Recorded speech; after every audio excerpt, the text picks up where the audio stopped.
ധനഹ 1 വിസ്സലൂക്കായ സുവിശേഷം 4 അധ്യായം 23 മുതൽ 30 വരെയുള്ള തിരുവചനങ്ങളുടെ വിശകലനം. വിജാതീയർക്കും രക്ഷ.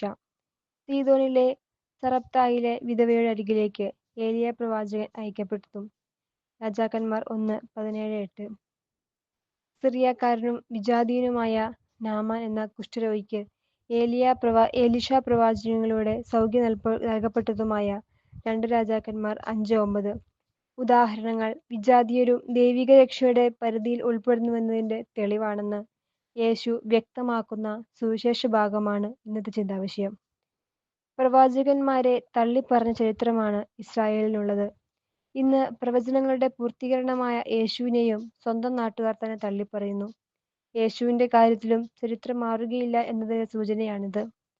യേശുവിനെ അംഗീകരിക്കുകയും അവനിൽ വിശ്വസിക്കുകയും ചെയ്യുന്നവർ അവൻ വിജാതീയരായാലും ദൈവസന്നിധിയിൽ സ്വീകാര്യരാകും. എന്നാൽ യേശുവിനെ നിരാകരിച്ചതിലൂടെ തിരഞ്ഞെടുക്കപ്പെട്ട ജനം ചിതറിക്കപ്പെടുകയും അത് സർവ്വജനങ്ങളുടെയും രക്ഷയ്ക്ക് കാരണമാവുകയും ചെയ്തു.